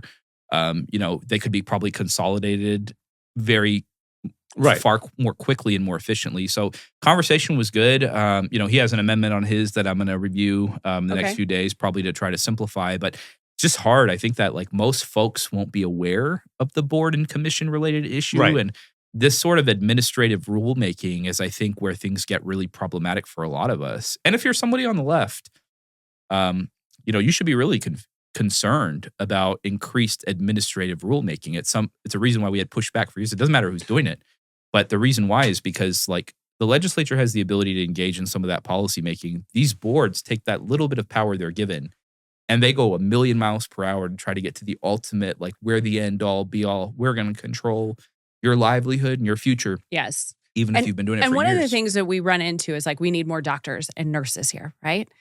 But their spouse cannot, it'll take 3 years for them to get a license here, or they won't be able to get it at all, or there's no reciprocity. And so we're losing out on talent because the spouse's license would be held up. And so, by the way, my legal counterparts hate me too. Attorneys that I'll talk to, and when it comes to this specific issue, because I support reciprocity, right? Like we need more. Primarily, to your point, when it comes to physicians, I don't understand how we can have like these level of shortages, and then at the end of the day, we come in and we say shut down the reciprocity. Like the nursing compact keeps getting shut down because of the nursing union. Right. And so, or this one nursing union. So we're going to protect these several thousand people and hurt millions of Nevadans because they won't have access to healthcare. I haven't really seen it on the nursing end, so I'm not as familiar. And obviously, we're like close with. I think SEIU represents them, right?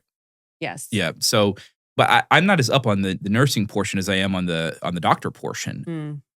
I don't know who's like went to a hospital here, has had instant access to a doctor, right? It's like hard to get to in Nevada. And I know they were trying to put forward the medical school and A, B, and C, but in the meantime, can we at least get some stopgaps in place? For lawyers too, I think it becomes weird. No, we don't need enough. We don't need any more of you guys. What's Please. one law that's on the books?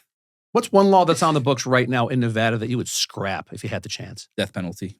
I'll give you. Oh, you want to talk about your Trojan horse bill? No, I don't. We don't have. Well, so you mentioned it to me. I thought it was interesting, but I'll say death penalty for the following reason.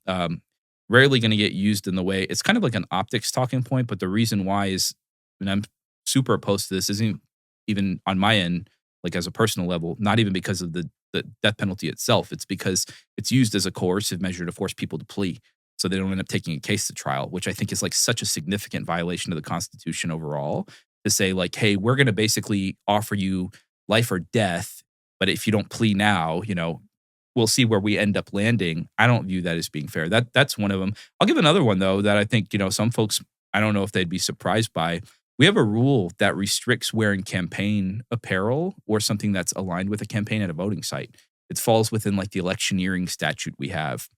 So if you come within like 100 feet of an election zone, you're not allowed to wear something that might say like vote for Biden or vote for Trump or vote for whomever.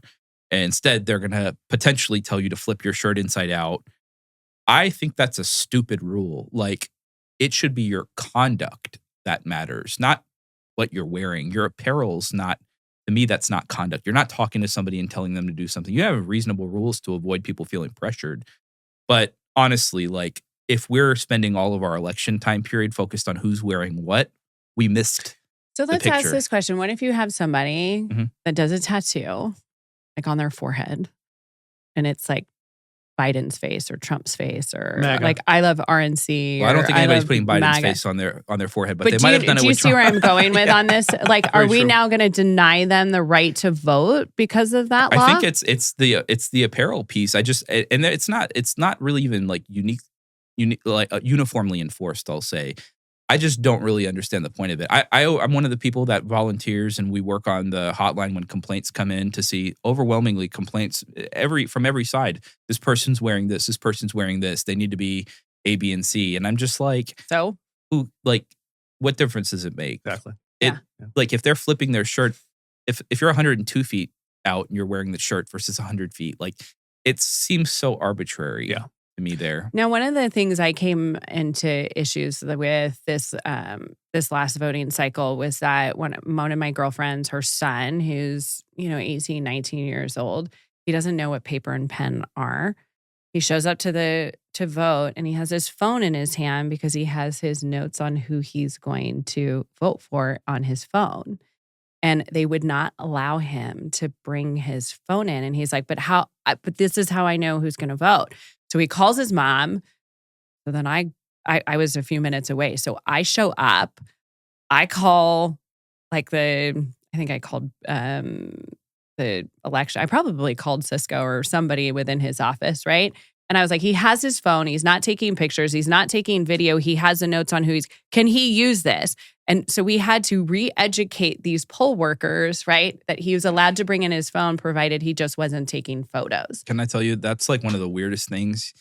Like we don't have like permanent staff there. So they get like weird. Oh, it's very like extremely limited training because they're just not, they're not permanent positions. We don't have money for that. So the way it ends up working is like, it's like a super temp stay or temp position. And they're activists to a certain degree. Like these people like really care about the election and they really follow one side. There was a story that I think 2022 cycle, if I remember correctly, I think either the Atlantic dropped it or New York publication. It's like one of the East Coast ones that had mentioned there was a concerted effort on the right to recruit folks to be poll workers. It's just a smart strategy politically, right? But it was a really interesting one only because, everything's run by volunteers. And I'm like, this is not my personal cup of tea because we often have to have those same corrective conversations. But when it comes to the clothing, I'm just like, why do I keep getting a call every 5 minutes about what somebody's wearing? Yeah. I have it's a vintage, I bought it on Amazon, Reagan Bush, like 84 t-shirt. I love it. Great t-shirt. And I got called, someone said on a comment on Instagram, bro's wearing a MAGA shirt. I'm like, I was 14 years old. I was 14 fucking years old. And yeah, I love Reagan. Like the whole thing with like the Berlin Wall coming down and Glasnost with Gorbachev. And like, I remember all that. That formed my political stuff. The MAGA wasn't even a thing. But they're throwing, the left is throwing MAGA around like they used to throw Nazi around, MAGA, right? MAGA, and I've been called fascist. I'm like, have you seen my podcast? Well, Are you fucking kidding me? Well, I think it's crazy. interesting too. I've always I like learning more about political history, right? Whether it's domestically or internationally. It's so fascinating to me to see, because generally the way I view it is Reagan's views are almost the exact opposite in many instances of Trump's views on many different things. Like, I don't think that they have, actually, if we were to look at it, and this is why I think politics is so bizarre, the nationalistic kind of approach that sort of Trump's movement exists within, including on tariff-related pieces. If we go back to the 90s when NAFTA was passed and we look at who was against NAFTA and who was for NAFTA, and we compare it to now, it's like almost inversed, right? There was sort of the Green Party folks that were very much anti-NAFTA, anti-free trade, and it was sort of the Republican model of the 90s and early 2000s to say, like, we need more free trade, we need more free trade. Mm-hmm. Tariffs were like the Republican taboo. It was like a curse word. Have you seen this stuff on X? It's like from 20 years ago. It's Chuck Schumer, Nancy Pelosi, with giant cards up talking about the positives, the benefits of tariffs. Yeah, and I saw the opposite one too. Crazy. I saw Reagan, Bush, and them saying like this like nativist tariff approaches. And so now I'm like, okay, well, we're not that much later on, 20 years, but it is interesting to see how that shifted. And part of me wonders too, like on the political front, this is where I think like things have gotten really interesting. Republicans, I thought for years, were kind of in dire straits, right? Like there was no real dogma within the party. Trump came in and kind of bent the party to his will, regardless of whether people like it or not, or they agree or not. That's what happened. I think Democrats now are starting to experience sort of a longing on the same end that sort of like happened with the Tea Party years ago on the right, because, when we start asking, what does it mean? What are the values associated with being a Democrat right now? And I don't mean in Nevada. I mean across the country. Like, what does it mean? I'll tell you, like on a personal level, I'm a Democrat and have been my whole life. I don't agree with many of the things, including on like regulation and government expansion. But now when we get to it, it's hard for me to say, hey, here's where the party stands nationally. Part of the reason why my first big thing that drew my interest was I was anti-war, right? Like I thought the war in Iraq should not have happened. And now I look at it and I'm not exactly sure what the national position, and I think most Democrats don't know what the party's position is when it comes to war. More of my friends who were Democrat 5 years ago have said to me, I haven't changed. The Democrat Party has changed. And now they're Republican. And now they're asking for me to take them to Trump rallies. There's no leadership nationally for the Democratic Party. There's none. You want to know why? I think part of it too is that you have to be willing to have positions, even if somebody disagrees with it.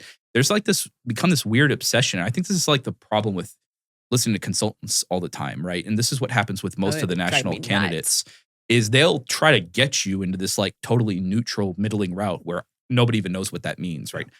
I would rather that someone just tells me something so I know what it is versus kind of like, hey, here's where we are. We're operating totally in a neutral here and there's no position. And so because of that, because there's no positional association with it, very hard for somebody to become a leader. Like what are you leading on? You have to have The coolest thing I'm seeing at a national level and now at a state level is elected officials are coming out of session, walking down the stairs or at the Capitol and pulling up their phone, filming content right then and there. Boom, Instagram, boom, X, boom, Facebook. And it's not in- censored. literally in real time, and it's not censored. And Danielle, who, full disclosure, is a client of my marketing company, is also doing it.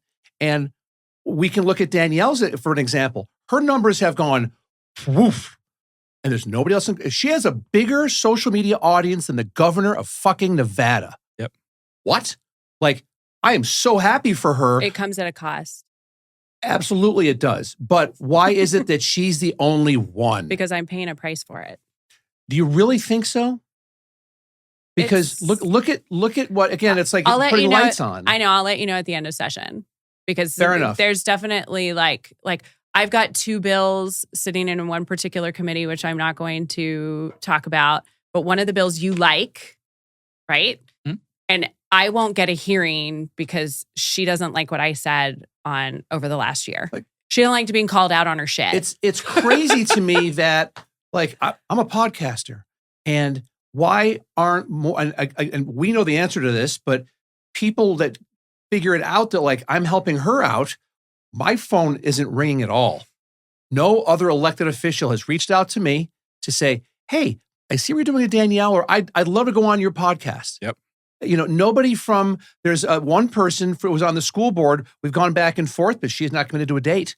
I'm not a priority for her. They don't see transparency and openness, and I'm not a gotcha guy. And I'm registered independent, but I usually vote right, just for financial stuff, for economically. But I respect you. I love your brain. I love your Thanks, man. brain. You're welcome. And so, like, I grew up with Ronald Reagan having beers with Tip O'Neill, who was Speaker of the House, and they were just go like this. But at night, he'd go up to the White House for once in a while. They'd have a couple beers. So they do and- that in and smooth things DC. out. That's just it. They do that in DC. Like, you know, Republicans and Democrats are actually friends off camera, and they don't hold it against each other, the stuff they're doing on camera, because they know it's about fundraising, it's about getting name ID, it's about all of that. We don't have that same thing in Nevada. I think it happens to some degree in Nevada, but what I will say is it won't happen with media, and it won't often happen on live podcasts. And, you know, look, to that same point, like, I was super geeked when Danielle was like, "Hey, you know, come on the podcast." I'm like, "Yeah, I'd love to." I wanted to start.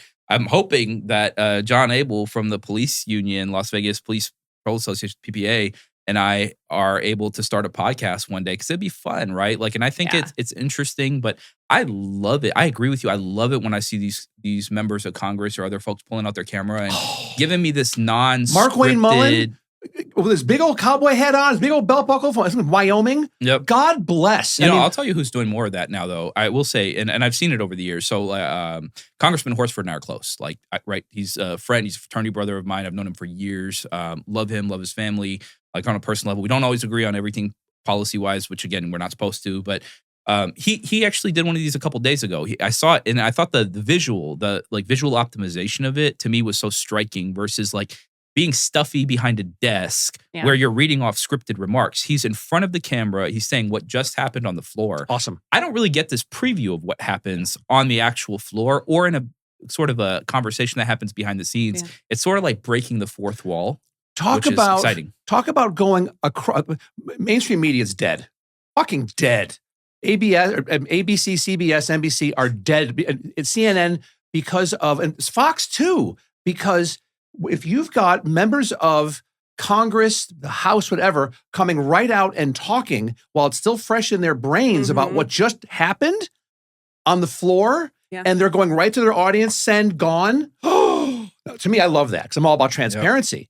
And to maybe go on a podcast once or twice a month to talk more in depth, because when you're being interviewed on Face the Nation or anything else, MSNBC, Fox News, same thing, you've got about 2 minutes. 3 minutes tops to get all this stuff in, where here it's an hour. And really, some people watch the long form, but our clips go bananas. Millions of people. I've won it over 8 million people. What is it? What are the top 3 strip joints in Las Vegas? Oh my good hell. Fucking kill me now. But shit goes nuts because you take the best of a longer conversation, where instead of in a news interview, it's you're racing, and sometimes there's a point counterpoint with somebody in the square next to you is against you, so it takes you off your game. It's not very controlled. I have questions and talking points, but really, I want you to be the best version of you and to be heard. Can I tell you too? I'm convinced that's in large part why Trump was able to win. Joe Rogan. Well, if we look at there's this visual I saw that listed out the podcasts all across the country and kind of market share for each. And 90+% of them were kind of leaned Trump or were more conservative. The frat bros, yeah, the 20-something frat bros. But this sort of the legacy media piece that ends up becoming challenging associated with it, they're all paywalling everything now too. Like if you get on CNN right now, I was a go-to CNN reader. That's just what I'm used to.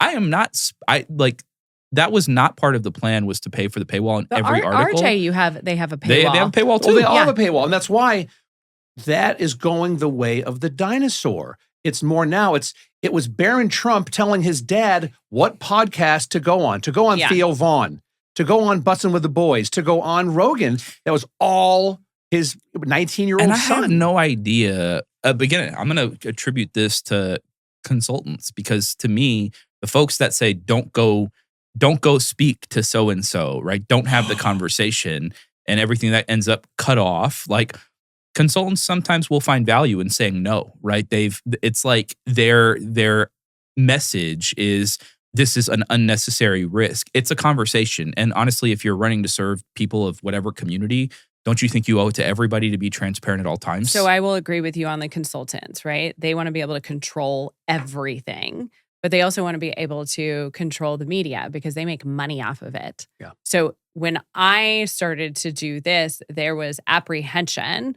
Thank God I didn't have an opponent, right? And so they and I'm a strong-willed person. I was like, well, look, I'm doing this, okay?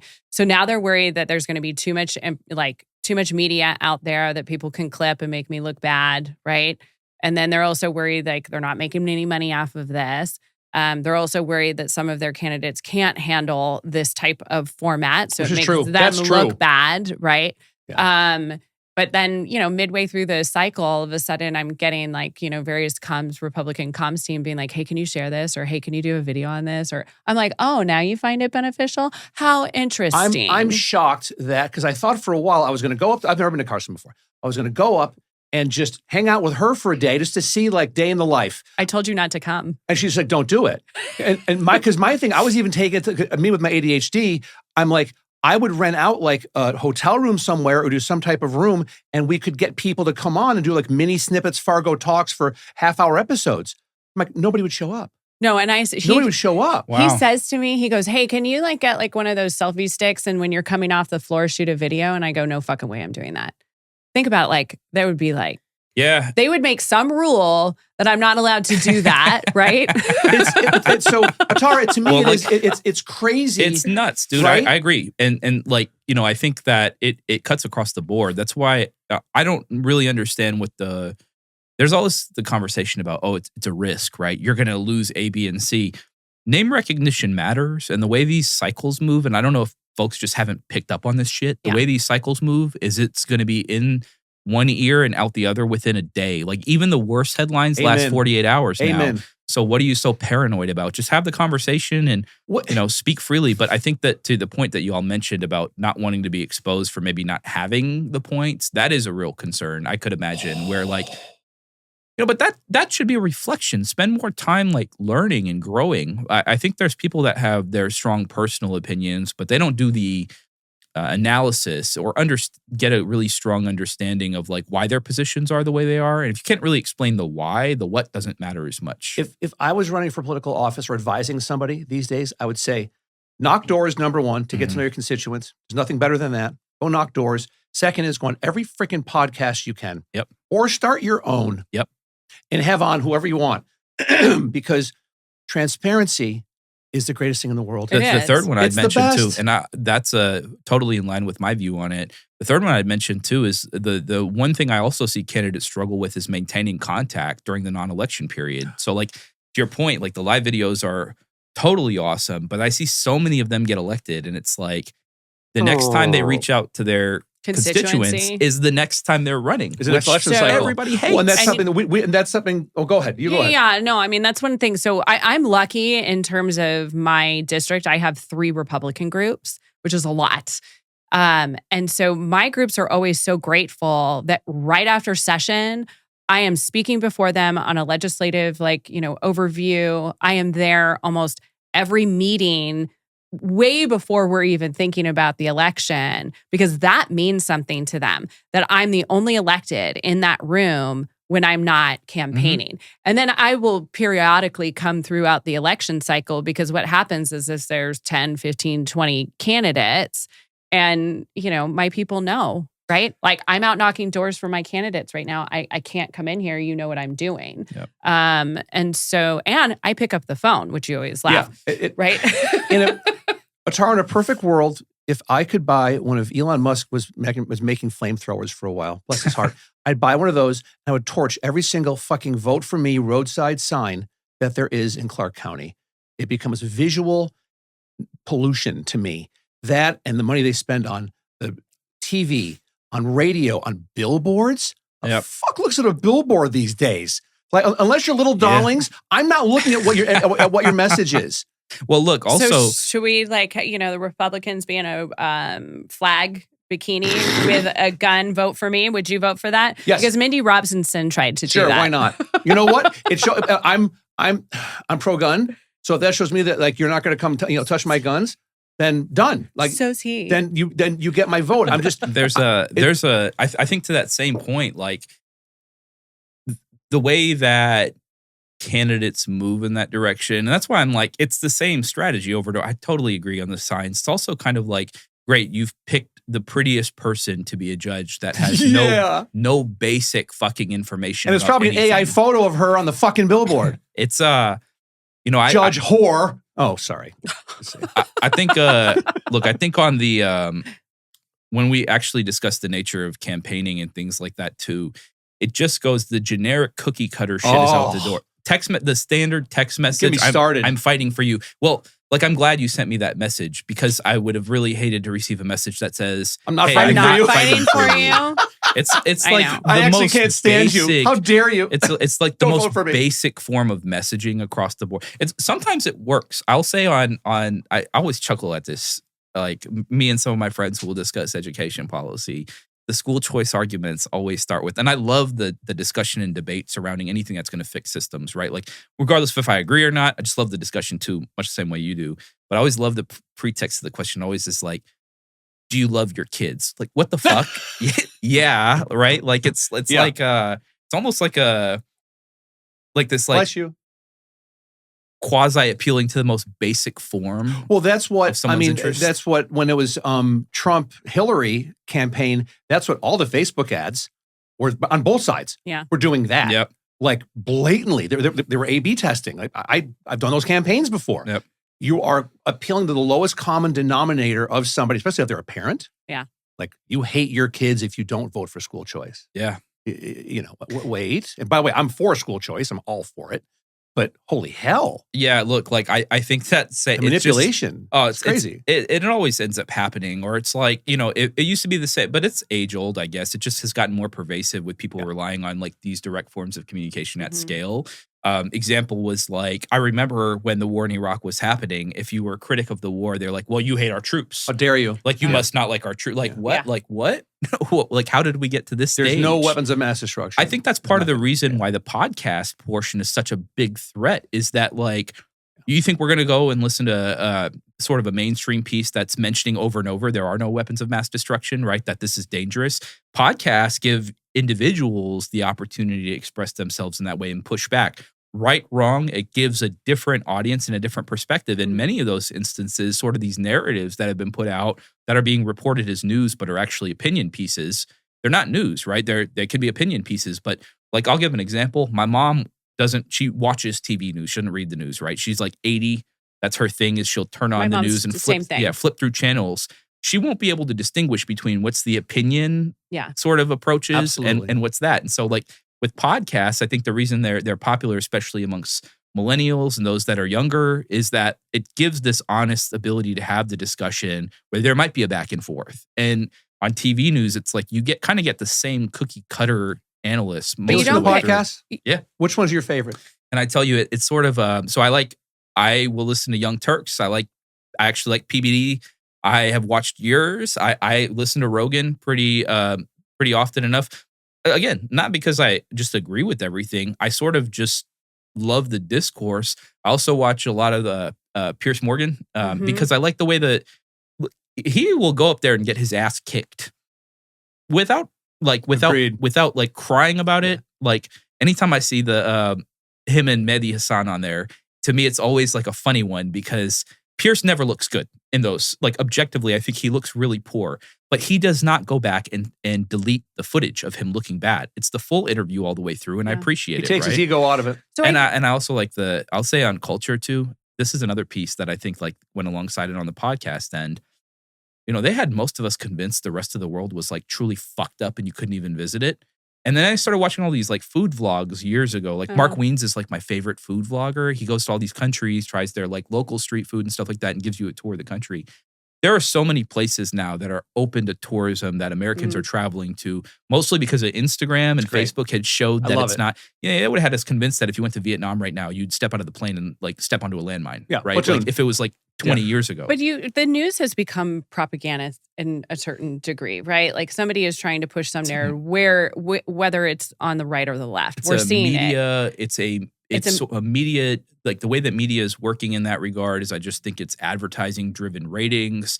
Let's have clickbait sensationalism. Yes. Let's actually like not have the discourse on there, but tease it along to make sure there's another item that's there. And I think the podcast, like also, how are you going to get through a really substantive discussion in 3 minutes? Well, there's no context either. Like in the news, they can just say like, Russiagate or Russia hoax and you just get these like headlines. And so in these podcasts, like you get context around it.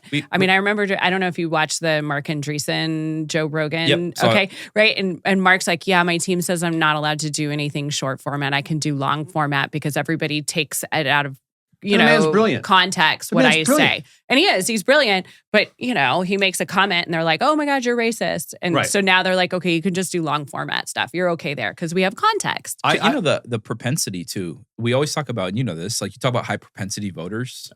What do we think the propensity of voter is for somebody who's tuning into a 2-hour political podcast? I'd say probably extremely fucking high, right? Yes. Like it's going to be very, very high in terms of propensity. Those are going to be people that vote. They're going to be people that talk. They're going to be people that walk and knock doors. Yeah. And I think the fact that more candidates and electeds are not doing more of them, they're missing out by just going like broad strokes to get a vote. They're not realizing the tangential benefit of people you draw in. I'm blown away by how Danielle's been treated up in Carson. She has the biggest social media audience out of any elected official up there, including the governor. And she gets treated like a pariah. And nobody has reached out to her or me to go, hey, I'd like to hire you too. Or, hey, who's doing all this for you? Are you doing it yourself? Well, the governor's strategy is interesting. And look, I've known the governor since he was the sheriff. We're very rarely on the same side of an issue. And in part, my critiques or my not super high favorables. I think he's strategic, but I think that part of the qualm I have with him is he never does live TV interviews. He never does live podcast interviews. He never does live interviews. And I think that that's actually and I had an issue with Sisolak not doing the same thing. It's consistent, right? I want the person who's leading my state to be doing these live discussions so I know what they're thinking. And it's not just one-offs. Here and again, an issue comes up like a $60 million NDOC spend. Let's go ahead. We'll invite Gov to come on to a podcast with you and me and have a live format. And I will make sure I send him this clip as a formal invitation. You should tell him that it's not because many of us want to be critical. We don't want to be critical. We want perspective. I think he's a strategic guy, right? I don't know much more outside of that. We've exchanged pleasantries. We had back and forths in the media here and there. I know kind of what his positions are. I think he's been moderate on some, on the right on some, probably viewed on the left on some. But I think it'd be a really cool thing to see, hey, where is he at? And not in really this caged setting. Controlled to where he can actually just sit down and shoot the shit. Yeah. Well, it's safe. And I really try to play middle of the road with the conversations I have with any of my guests. So he's not going to get softballs, but he'll be respected.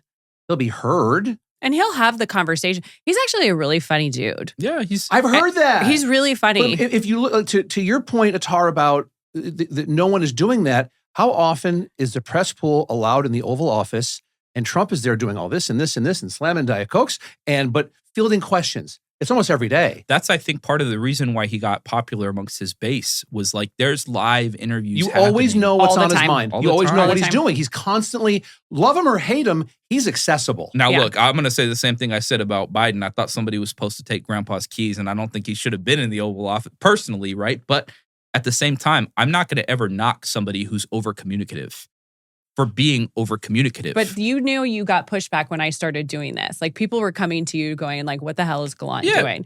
And he's like, she's doing her job. yeah, and also look, like It was I'm on here, crazy. right? Like Yeah. I didn't say like, oh my gosh, like it's a ABC, right? Like Yeah. The other thing is that like even if it wasn't a safe environment, like let's say I walked in here right now and you just grilled me on like 20 questions. I will be comfortable having that exchange because I view myself as a leader in my space. And if you are in a position where you view yourself as a leader in whatever space, regardless of what the space is, you should be able to have that conversation and not be like a little bit scared of doing it. I guess I just don't understand the harm. Like they're afraid that 10 people online are going to talk shit. They're going to talk shit about you anyways. They Well, are they're- going to they're talk shit. absolutely And sometimes gonna you're going to talk shit have about it you. right and sometimes Oh you're my going to God. have it wrong. It's not Yeah. easy coming on here for an hour and a half or however long we do and be able to like pull all the information all the time. It's just to be yourself, and we are all flawed individuals. Yes. All of us. As you get older, boy, you fucking embrace that. Yeah. When you've got more days behind you than in front of you, you really embrace your flaws and go, okay, this is me. And if I could have a little group of people or just even one person that loves me unconditionally, Yeah. I'm good. I'm batting 1,000 that way. And so the more I think, and again, shameless plug for this podcast or any other one that's in Nevada, we need to have more conversations like this with more people that there's opposing views on a lot, but there's a mutual respect that's there that we can have, a civil, nice, pleasant conversation with each other. And until you It's really okay. kind of, to your point, like without having an extended conversation that's not like rushed in an 8-minute clip or something like that, how would you even find where consensus lies? Like You can't. you can't. Exactly. It cuts Exactly. off the ability to, because the only reason we're going to figure out where there's agreement on something like occupational licensing reform or boards and commission reform or transparency, including like, most records being turned over to the public, which is what most of us I'd imagine want, things like that. It's only because you have an extended conversation. If we only get the one divisive issue that's like the soundbite of the day, it's not going to happen. So I would personally love to see the governor on here. I think he'd make for an interesting interview. The other thing that's interesting about him is he's like kind of private. His life's not very public. There's a lot of electeds whose lives are a lot more public, where they're, there's a picture, where they are, what they went to. He's kind of moved in a private way. And I think that helps you when the economy's good, when things are, all looking up. But I'll tell you on his end right now, the economy does not look like it's moving up, at least regardless of where people end up landing. Like there's going to be, I think even Trump's admitted there's a sort of a period of time where there's going to seem to be a struggle. I think if the governor wants to sort of message out of that, it'd be good for him to come on and kind of share like what's his views on economics too. He has, I think, a master's degree, if I'm not mistaken. And he An administrative policy, I Something believe. like is that. yeah. Wouldn't it have been nice if playing governor for a day that he would have reached out to when the stock market's going down because of overcorrection, because of tariffs, fine. But for him to reach out to, let's say, CEOs of Boyd, Caesars, MGM, Diet Circa, and say, hey, what's going on? How do you feel? All that. And then hop on and do a little 1 to 2 minute video to go, I just got off a group call with all the people that run all these things. This is what they're feeling right now. But that's where the consultants get in the way. Exactly. I know. Yeah. Exactly. That's where they get in the way. Yeah, it's frustrating. At the peril of their client. And I'm going to go back on. So when I was first running, my consultants were like, people just need to see you as a mom and a business owner and, out in the community and things like take that. this picture. Okay. So For I'm this taking pictures poster. of my kids with, and I'm like at this restaurant or I'm at the park or I'm at this event. And I was constantly doing that. And then when we started doing this, like there's some weird people out there. Right. And I have become sort of protectionist around my personal life now. So it'll be rare that you will see me tweeting out or Facebooking happy birthday to my kids or posting pictures up or Quite honestly, because I'm nervous now. I don't know why politicians, like look, and most of my universe that I talk to quite frequently, they also really don't care as much about the personal stuff. They care about like, hey, what's going to end up happening here? So that like notion where we're going to coach you to be the mom of the year, like that's going to win you this race and you're going to be a great elected. Like It's such yeah, horseshit. it sucks. It's such like, horseshit. Who cares? It's not. We're trying to figure out what like the goal of this process isn't to make the candidate seem like the best parent. It should be how do they best support the other parent that's voting for them, right? Right. What does that end up looking like? And it sort of flips the script. There's like this. You're not going to get a cult of personality based on neutrality anyways, right? No. Never heard of that happening or forming around someone who's And- like, I'm totally in the middle on everything and I have no positions. Awful. Like tofu. You don't want anybody like that. But you also don't want people on the extremes and not be able to see like the nuances in various issues. And I think that's what we have right now is the consultants in the party have like pushed the everybody to the extreme. And then when you want to try to come to the middle, like I was kind of shut down on a couple topics. Remember? I was like, don't touch that topic because I make the other candidates look bad. Even though they know it's like a good, moderate, messaging, they just, they didn't want my candidates to look bad on it. But it also goes back to the idea of you've got to be cut out to do this. You've got to be cut out to sit here Yes. with me, with you for an hour, hour and a half, 2 hours, and have a really good, open and vulnerable conversation. Because if you can with just talking points and stick with those, like you're being brought up in front of Congress, it makes for shitty content. There's no clips we could pull from it. No one's going to watch this. So there's a vulnerability in the art of the podcast that I am all in on. I've doubled down on it. And the more that people do this, I think it's cathartic. I think it's fun, right? Like it's fun for people to hear. It's not boring. It's not, it's comprehensive a little bit more than other formats are, but it's real. And to your point about being vulnerable, I don't know how, someone whose content's singularly manufactured and only done on their own without anybody else that's there, without any real discourse that's happening. Like, I'm not really trying to hear all these candidates' monologues. Again, unless they're like fresh out of a vote or fresh out of a meeting and they're giving us that preview, I like to hear that. But other than that, I'm not really trying to hear like their stuff with their kids is great for them. Like, they're not my kids. Yeah, I give two shits. Not my kids. I care about all the kids in the community the same. And so, like, I guess it's nice that they what are have you going to them, do to help me pay less taxes? Yep. A safe space to go or a safe place for my kids to go and quality education. Yep. And superior health care at affordable cost. I also find that like your constituency does not expect you to agree with them 100% on all their issues.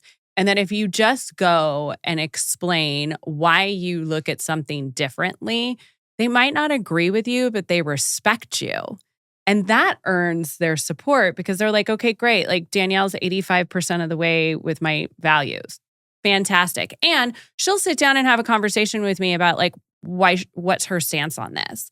And so people just respect the fact that I'm willing to like explain myself. They don't have to agree with me and they don't expect me to agree with them. There's also this like, to me, there's this notion that some folks get into this space that like, it's like this concept of likability, but they determine likability to your point based on sort of like their personal aesthetic, which for most of us, we're going to view as like, if you're putting this stuff up, look, social media, we all know is at least to some degree, it's like kind of bullshit in that people will always post their wins. They very rarely will post their losses, right? The goal is to create sort of this ideal profile where oftentimes people are looking like they're almost like, hey, here's all the A, B, and C, and here's how I'm doing it. And so it doesn't provide that level of authenticity that ends up existing. And I think that ends up carrying over to the votes. They end up trying to get votes based on personal likability versus policy support. I'd rather, look, if I ever ran for something, I would prefer that if folks did not align with the policy positions that I had, that they just wouldn't vote for me in that. Like, I would understand why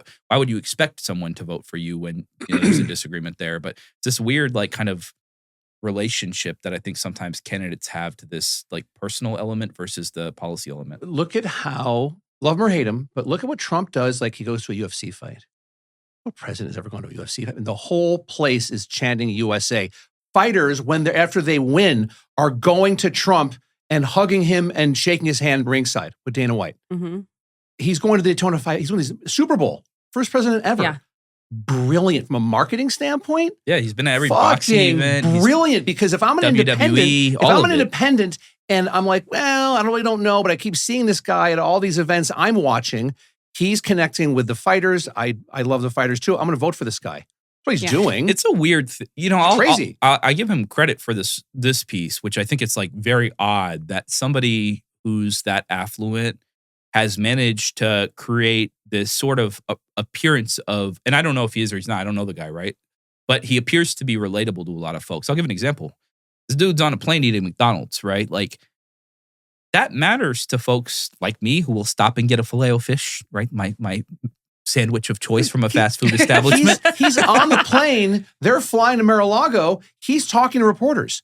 But he's also, everybody who has met him has said like how interesting. He asks a lot of questions.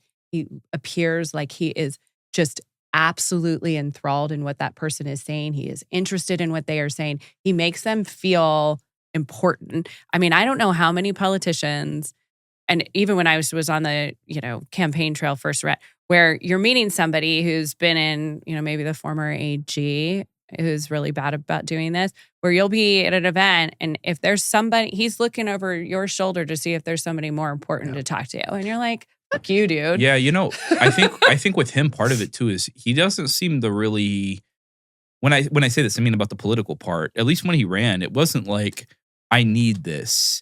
And I care that much about winning for myself. Like he never really gave off that impression. And so because of that, I think there's some sort of like, there's not, I don't think he like fakes a lot in public. I think what you see is what you get. And I think like that or don't like that. Like I don't necessarily like that, right? But I can understand that, right? It's easy for me to process what that is versus, if I put up, it would have been really nice to see a few of these big races nationally where consultants weren't driving every single fucking decision over and over. And everybody knows it's happening that way. Yeah. It's like, that's not what folks are asking for. They just want to know where you stand on these issues. What's the plan to be able to address, to your point, like some of these big issues, education, your bottom line in healthcare. Instead, we get like, well, I'm not taking a position on this and we don't know about this and you can kind of read when it's a bullshit answer. Or some word salad. Yeah. Yeah. It's a bullshit answer. And so just answer and be disagreeable. Like it's not the worst thing in the world. I hope that, first of all, thank you for coming on. Oh, it's my pleasure. This has been great. I know, this was fun. This has been great. I told you. You're 3 for 3. I know. You're 3 for 3. My love for you has grown even deeper. I didn't think it could, but I fucking love you even more. I think that also, though, I want to challenge, she's already doing it. I want to challenge you, Athar, that if there's people you think would be a good fit to be sitting in that seat, have them get a hold of Danielle or myself. That the water's warm, kids. It's just fine. Come on in. We're fine. Like, we didn't even touch any of the ones the controversial ones, which I'm always good to do those ones too. So like it's we'll a have you good, back. yeah, it's we'll a have good, you healthy back. conversation. I think, but I have something I want to talk about after session. to show people though that people that definitely vote different ways on election day can still get together in a controlled environment and have a respectable conversation. I love sitting down and having a beer with this guy and just hashing out whatever, right? Like we could sit there for 2 or 3 hours and that's awesome. We're gonna argue, smoke hookah together. I don't know if you're allowed to say that on camera, but yes, we have to. We still have to go do that. Go smoke hookah. Bless your hearts. But thank you for coming in. Thank you. My pleasure. Yeah, greatly Thanks for appreciate having me on. Good times. This is fun. We will do this again. If you hated this, I don't fucking care. But if you liked it, subscribe, like, comment, do all that horseshit you're supposed to do. Thanks. Thanks.